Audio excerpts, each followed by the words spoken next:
first round, we'll have an outline discussion on what kind of finance and accounting functions we are looking at, what kind of processes happen in terms of manual, analytical, or strategic.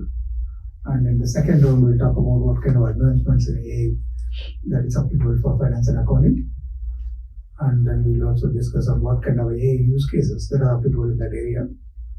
In round 3, we will have discussion on what kind of return on investment of AI adoption can happen for F&A. Then we'll also talk on what kind of recommendations these experts have on how we will adapt AI in the finance and accounting area. The last round, 4th round, is going to be a question and answer, and also understand some perspectives from the audience here, and also any questions you have on your context, we'll be happy to take the discussion. Thank you. Thanks for joining. And to get started here, I've been talking too long here, right? So let's talk about one by one. We'll listen from the panelists. Now, before we go into the discussion, maybe get a sense of the industries that are represented here, just so that we have some context when we talk about AI and applications. If each of you could just say which industry you're part of, that may be very, very helpful for us. Okay, let me start first. Construction, I have energy, midstream energy, right? Retail, yeah. Right. Xavier is retail, yeah. Energy, you said midstream, right? Okay, so what other industries represented here? So manufacturing distribution of pipe fittings for underground water distribution.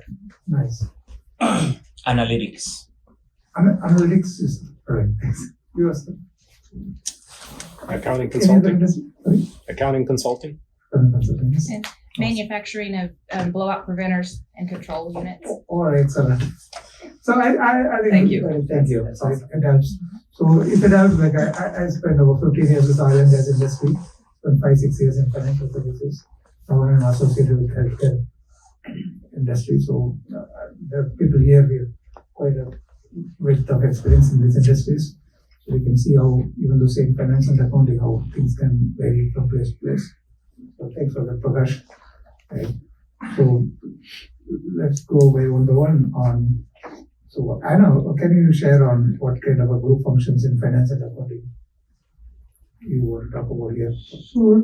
Okay.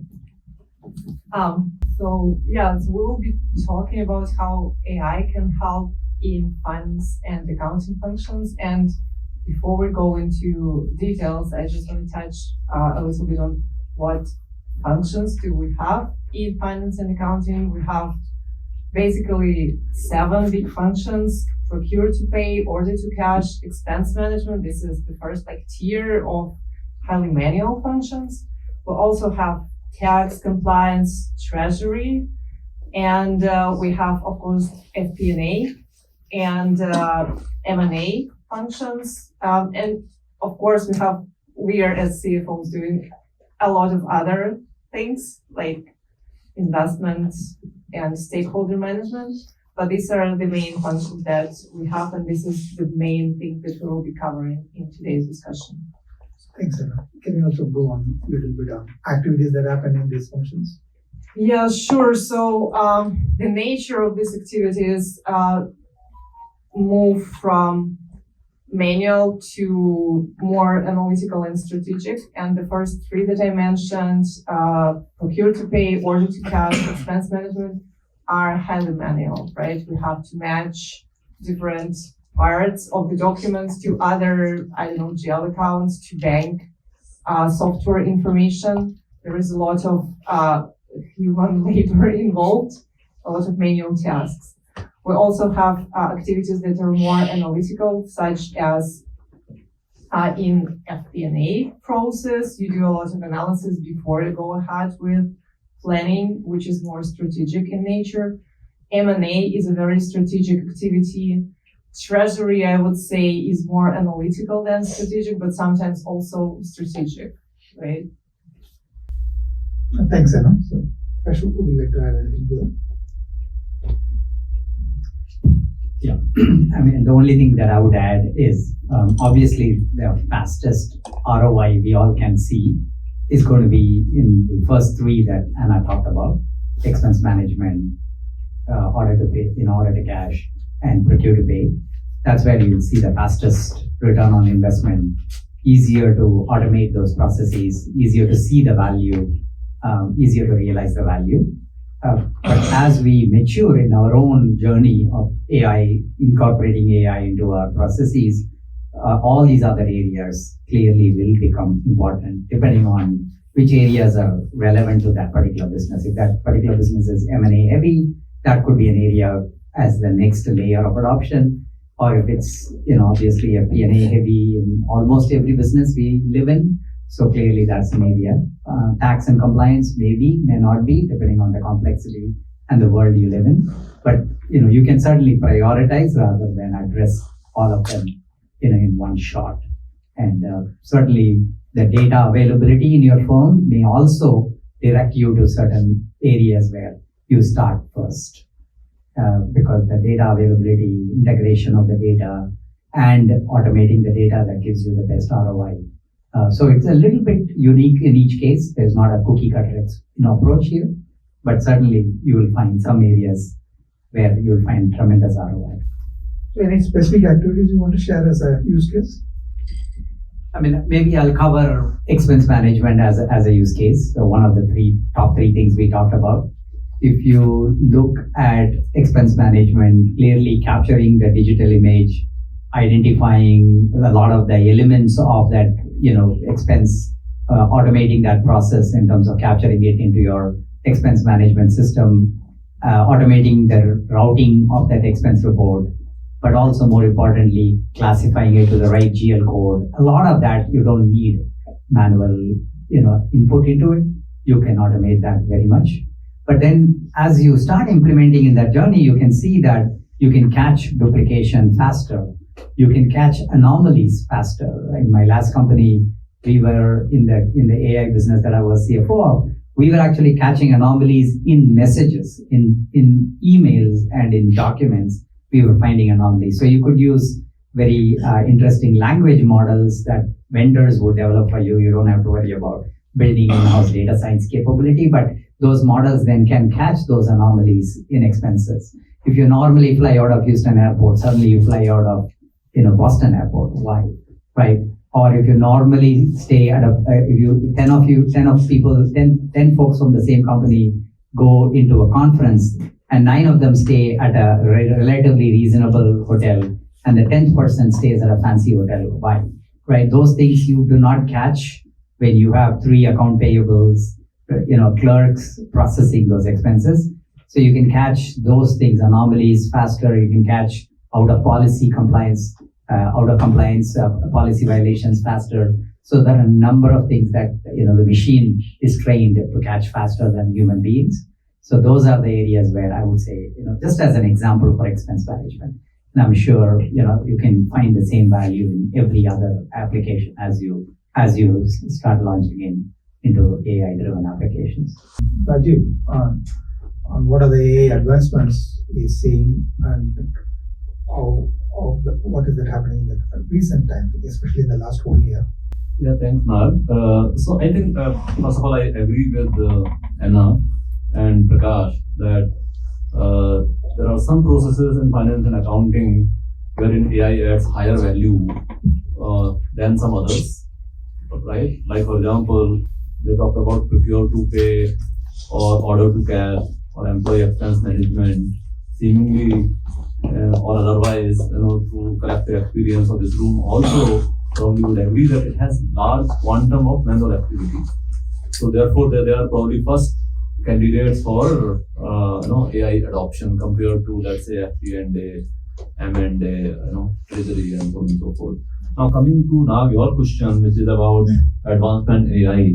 So AI has been there for decades, right? I mean, even when some of us would have gone to colleges, we would know that there was some level of intelligent systems that either we were asked to code or we were asked to play with, right? Including as early as in 90s, this a chess game, being on IBM Blue being played, by Kasparov and computer, winning it, right? That was the early AI system, right? So AI has been in existence for several decades. So what has changed over the last 2 years is two things. One, the advancements in computing. So AI is all about training and data. Now, the more sophisticated computing power you have at a cheaper price, more training you can do, on your data, right? To develop AI system which is meaningful, right? So that is one change over the last few years. The ability to train system cheaply has become feasible, because of which there have been productization of transformer-led learning, which is called large language models, these days, which is a hype all around, right? Now, large language model inherently needs very, very vast amount of training, and therefore they need large computing resources, right? And therefore it has been entirely possible over the last 2 years with OpenAI and Google and so on and so forth, using tons of machines to train transformers in language models, right?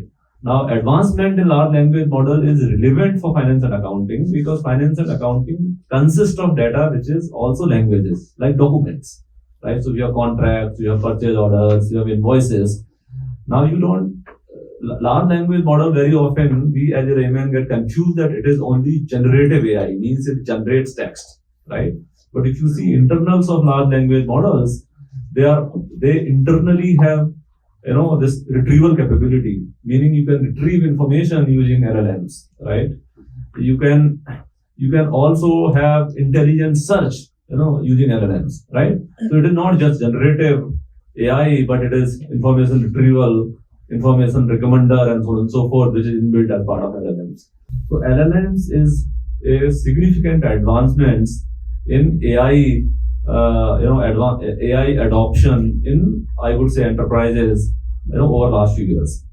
The second is, in general, because of availability of large data in enterprises and availability of cheap computing resources, the other AI systems like recommender systems, for example, if in finance and accounting, for recommending a GL code, you don't use generative AI and LLMs, but you use recommender systems, right? So how to be able to build a recommender system which can predict the GL code accurately with the finite amount of GL code being available, with the finite amount of debit credit entries against those codes is something which is feasible now, which was not feasible before, right? So advancements in computing, advancements in transformer-led data retrieval and generative AI, and advancements in recommendation systems is what is making us feasible as a community to be able to try some of the use cases which earlier were very difficult, right? Especially in finance and accounting, because finance and accounting is all about accuracy, security, right? So until you have high accuracy and until your data is secured, there is no point in applying AI, because if it is inaccurate, then you have to still put human in the loop all the time, right? So these advancements have led to higher accuracy, right? Prior to this, if you for example have to understand a document, right, using classical natural language processing, it was very hard to be able to retrieve information and understand it accurately, right? Which is now entirely feasible. So I would say advancements in computing followed by advancements in development of large language models and availability of data is what is causing us to be at a stage wherein we can think of adopting AI in finance and accounting. Let's go into the next round of conversation on what kind of financial impact we are looking at by adopting AI projects. Right. So thanks for Prakash and Rajiv for sharing what they shared. And so the next round we'll go further on. So we'll probably start with Prakash first here. What kind of impact you are seeing of AI automation in pick any functions in F&A and talk about it. Then we'll go further on. Again, I think we clearly talked about the prioritization in terms of automation of manual tasks. So if you have a very heavy accounts payable function, That's probably a good area to automate first, because when you save on the headcount, whether if you're growing business, then you save on future headcount. If you're not growing, you can possibly save on your current headcount, and you can get that payback really, really quickly. And you'll also get tremendous amount of payback in terms of error reductions, duplicate payments, and all the other hassles that you go through with manual labor. Similarly, every other area, if you're very heavily intensive on receivables instead of payables, then that's probably a good area for you to pick up. Again, you will see the same level of efficiency improvements, accuracy, and staff reductions. And as Nag mentioned, many times the payback is in the same period. So it's not a multi-year payback. You could possibly see that payback in the same fiscal year. So typically AI use cases have this big challenge. No company has a AI separate budget when they spawn to start the year, right? So you got to figure out, okay, if I have this much to spend on people and processes and systems, how can I squeeze my certain amount of money that's needed to fund this particular initiative? And then you start to show that ROI, and then you build on that. You can then go to the next one, as Nag was mentioning. That's my immediate thought. Thanks. I'll ask Anna for some more areas before I give one comment on. In some of the proposals I was making in another role, where it's an AI-enabled project, and what we find is there is a distinction, right? Because when we were doing a computerization 30 years back, there was a kind of use cases. Then when we were doing the newer technology adoption, different kind of justifications you need to make, right? And then automation, now we are AI, right? Every time your ability to make a dramatically higher payback was kind of diminished from the beginning. I mean, as you start the project, but when you know more about how you are going to do it, your case will pay for itself. You take the case of a cloud migration. Right? When you move something from your hardware, physical hardware, on-prem to cloud, it's very hard to make a case. But when a big hardware refresh happens, or when there is a big risk happens, then in one instant, that suddenly business case will come clear. Right? If you're going to keep your own infrastructure, you have to keep buying it again. It's like buying a new fridge versus buying something on lease. That's not going to happen at a house. But I'm telling you, when it comes to a corporate setup, it's like a buy versus lease, like a car, right? So I think there is no single approach to make a business case, but there are several ways we can see that if we have several ways how AI projects get adopted. So in your own organization, it may be new for you, but it is good to talk to other people who have done it. Right? That's where these insights are important. So we'll get into some cases how we can make a use case on AI adoption. On a recent case, what we were doing was she introduced it as an AI assistant. Don't go with a use case saying, I am bringing in AI, I'm going to replace 10 people now. Right? You are saying, I'm bringing in an AI assistant. So that way, that is going to help you just speed up a little bit. For instance, in some cases, you don't say that I'm going to have one person replaced by AI, not really. You are going to have your load, right? Your peak load and average load. So whenever you get this peak load, you try to have some kind of an assistance to taper it off, right? Then over a period of time, you will find out that you will be able to effectively take the cost out. First, you look where you are going to have a dramatically incremental cost and have it as a cost avoidance strategy. There are several ways, the most simple answer. So with that, I'll let Anna talk about some more in addition to what Prakash mentioned. I have a question. Yes, please. How long will it take the adoption of the AI for a small or a medium company? So depending on the idea, in some ideas, like within a week, you can get it up and running. In some cases, yes. Let me answer.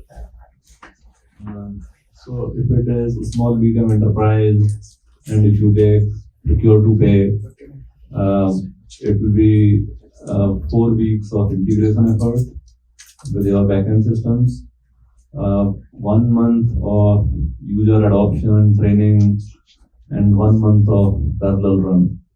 Meaning all your work which was being done manually, so it will still be done manually, but on AI system, right? So this 3 month,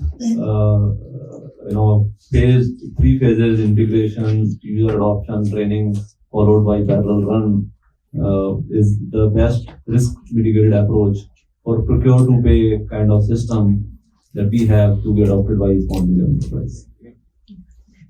Thanks, Raju. I took it to a little more generic there because I was telling from the angle of sometimes it does that data scrubbing kind of thing. So when you put a tool, it does something magic. Those things are ready standard template solutions.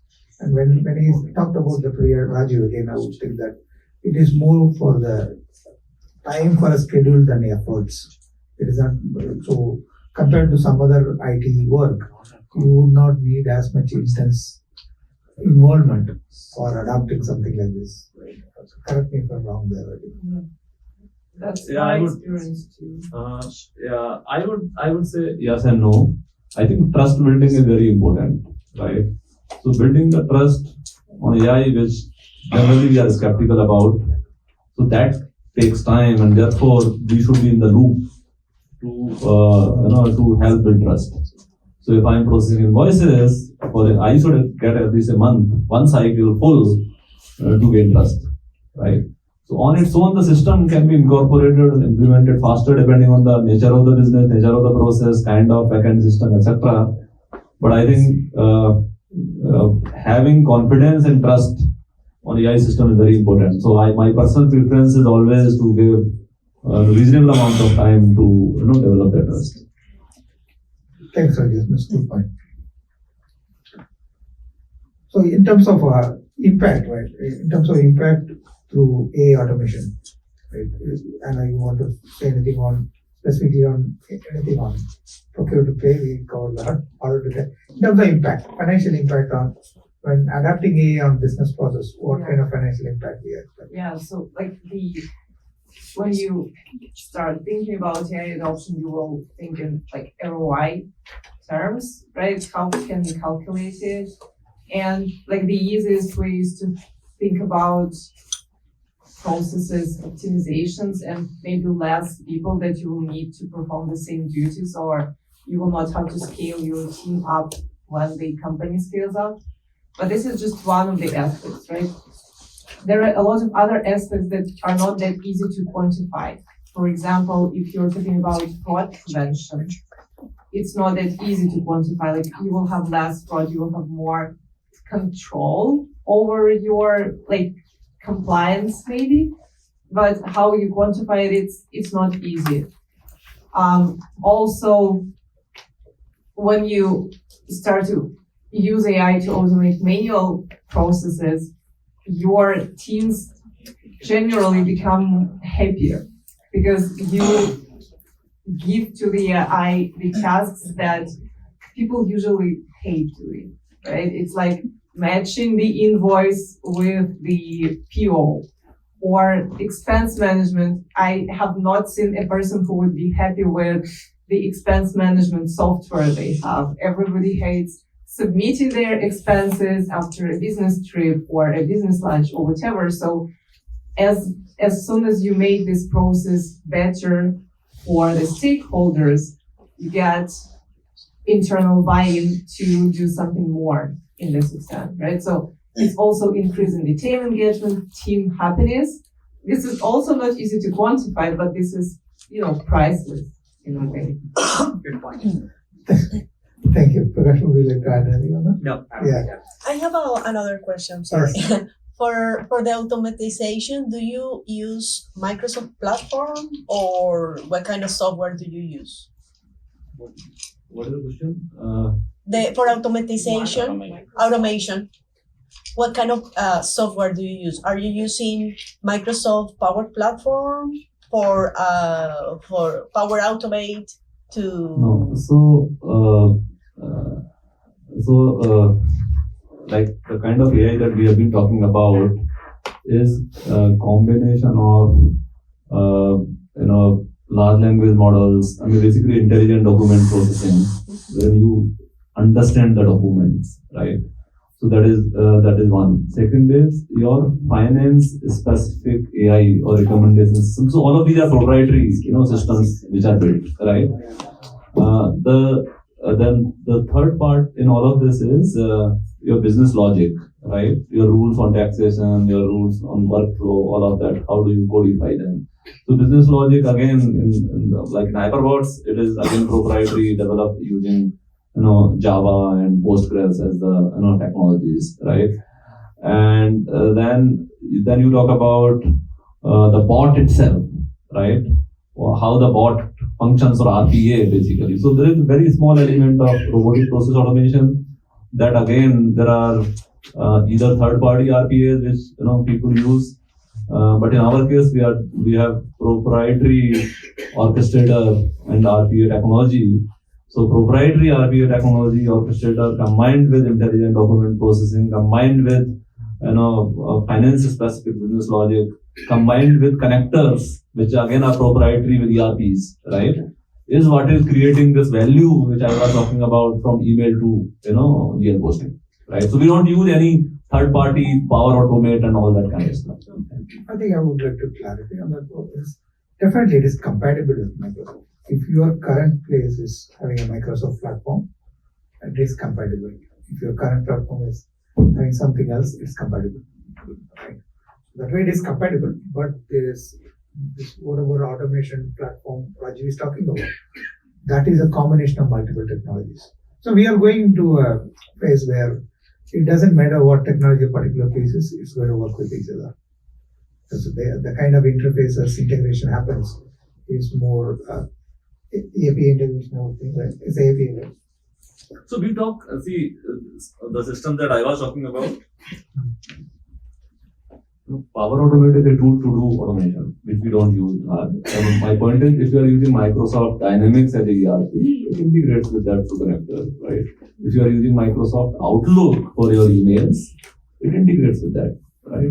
So in finance and accounting, the system that you need to talk to are usually either your ERPs or CRMs or your contract management systems or your email servers, right? Or your document management systems. So whichever technology or products you are using, on ERP you might be using Microsoft Dynamics, QuickBooks, or SAP HANA, or Oracle NetSuite, and so on and so forth. On CRMs you might be using Salesforce, and so on and so forth, right? On HRM systems you might be using, different HRM systems. So whosoever is developing AI like the way we have done, they must make sure that their systems are integrated with these systems because they have to work within an enterprise context. Thank you. Thanks, Rajiv.